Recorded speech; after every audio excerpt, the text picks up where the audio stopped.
CM Yogi Adityanath ने विधानसभा में विपक्ष पर निशाना साधते हुए 2017 से पहले की शिक्षा जगत की धांधलियों का जिक्र किया। उन्होंने फर्जी डिग्रीधारी पब्लिक सर्विस कमीशन के अध्यक्ष की जमकर आलोचना की। वहीं सरकार की तारीफ करते हुए उन्होंने युवाओं के हित में ईमानदारी और पारदर्शिता से भर्तियां सुनिश्चित करने की बात कही। देखिए सीएम योगी आदित्यनाथ ने विपक्ष पर किस तरह से निशाना साधा। 25 करोड़ की आबादी हमारे राज्य की है। इस 25 करोड़ की आबादी में 56 से 60% आबादी ऐसी है जो वर्किंग फोर्स है, एक कार्यशील है, युवा है। यानी अगर आप देखेंगे तो दुनिया के अंदर उत्तर प्रदेश सबसे युवा राज्य भी है और उस राज्य के उन युवाओं को ध्यान में रख करके सरकार ने कार्य किए, कदम उठाए।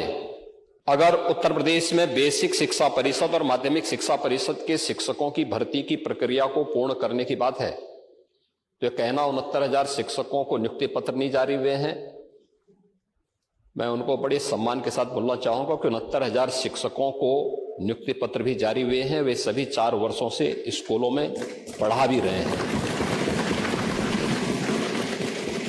उससे भी पहले 68,500 शिक्षकों की भर्ती की प्रक्रिया को संपन्न किया गया, क्योंकि उस समय बीएड को एनसीटीई ने उस परीक्षा के योग्य नहीं माना था। तो उस समय बीटीसी के इतने अभ्यर्थी हमारे पास नहीं थे और जिसमें केवल 42,000 शिक्षकों की भर्ती हो पाई थी। 42,000 शिक्षकों की भर्ती वे भी आज स्कूलों में पढ़ा रहे हैं। माध्यमिक शिक्षा परिषद ने भी 44,000 से अधिक शिक्षकों की भर्ती की प्रक्रिया माध्यमिक शिक्षा चयन आयोग बोर्ड के द्वारा और उच्चतर शिक्षा चयन आयोग बोर्ड के द्वारा संपन्न की जा चुकी है, पहले ही संपन्न की जा चुकी है।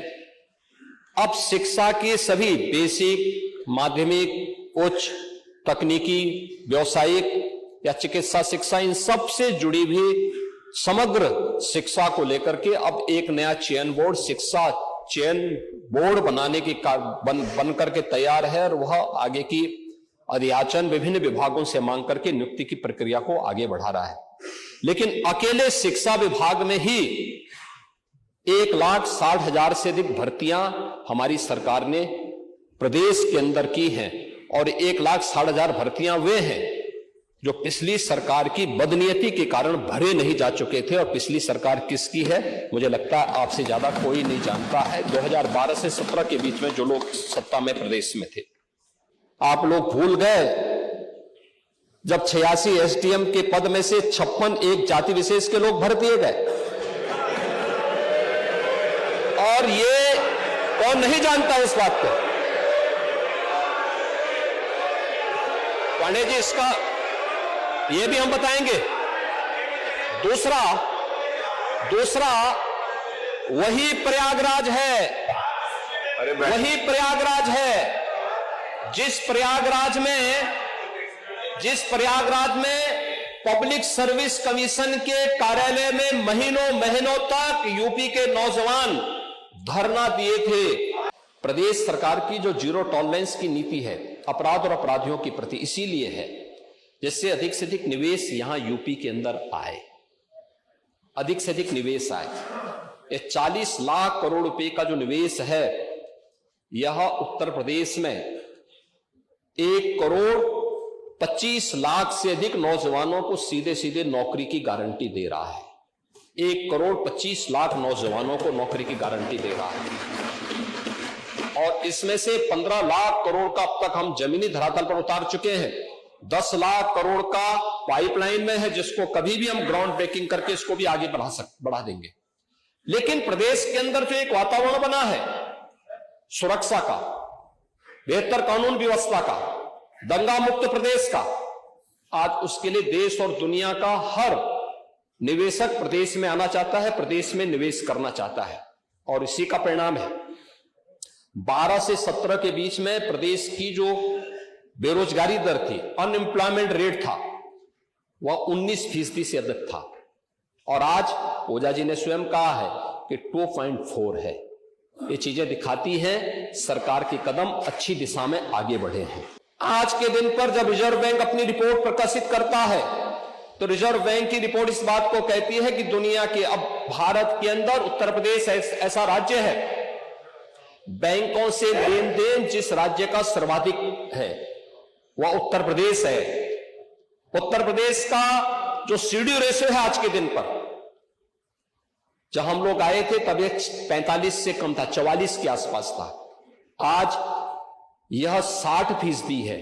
यह दिखता है कि अगर 100 रुपया जमा हो रहा है तो 60 रुपया यूपी के अंदर ही यूपी के नौजवानों को, यूपी के बेरोजगारों को और यूपी के ही व्यवसायियों को यूपी के अंदर अपना रोजगार की सृजन करने, यूपी में नए रोजगार को बढ़ाने के लिए उसका उपयोग इसके माध्यम से 60% से ऊपर आज के दिन पे यूपी का सीडी रेशियो है, ये बढ़ाने की आवश्यकता है। हम मानते हैं इसको 75% से ऊपर होना चाहिए भी, लेकिन हमें विरासत में क्या मिला था? 44%, 45% से भी कम मिला था। प्रदेश के अंदर एमएसएमई सेक्टर जो रोजगार सृजन का सबसे बड़ा माध्यम है, मृत प्राय सा हो गया था। आज वन डिस्ट्रिक्ट वन प्रोडक्ट के माध्यम से भी हम लोगों ने लाखों नौजवानों को उन्हीं के जनपद में रोजगार सृजन के अवसर भी उपलब्ध करवाए हैं। कृषि सेक्टर में जो रिफॉर्म हुए हैं, जो सुविधाएं मिली हैं, किसानों की आमदनी को कई गुना बढ़ाने का काम किया गया है। प्रोक्यूरमेंट की पॉलिसी ला करके पारदर्शी तरीके से इस प्रक्रिया को आगे बढ़ाया गया है। खेती के विविधीकरण की दिशा में जो सरकार के द्वारा उठाए गए कदम हैं, 23 लाख हेक्टेयर भूमि को जो अतिरिक्त सिंचाई की सुविधा उपलब्ध करवाई गई है, इसने किसानों की आमदनी को बढ़ाया है।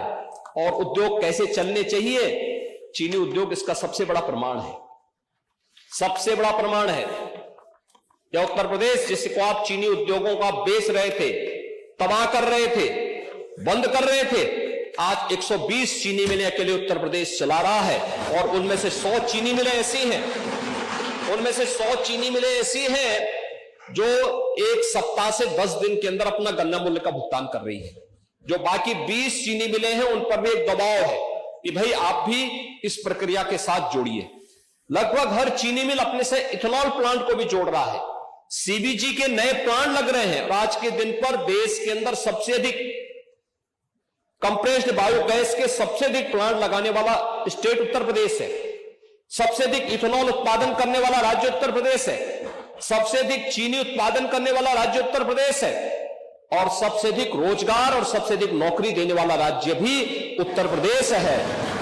विपक्ष का मतलब हर चीज में बुराई करना नहीं हो सकता है, कुछ अच्छा भी करिए, अच्छा भी सोचिए, अच्छी दिशा में भी चलिए। अच्छी दिशा में भी चलेंगे तो आगे अच्छाई देखने को मिलेगा। लेकिन अगर नकारात्मक दिशा में चलेंगे तो उसके सामने एक तरफ कुआं होता है, एक तरफ खाई होता है। मुझे लगता है उसके अलावा कोई दूसरा नहीं होता है। तो नकारात्मकता किसी समस्या का समाधान नहीं हो सकता है। और यही मैं आपसे कहूंगा कि सरकार अपने नौजवानों के हित के लिए अनेक कदम उठा रही है। उनके हितों को संवर्धित करने के लिए हर प्रकार से प्रतिबद्ध है।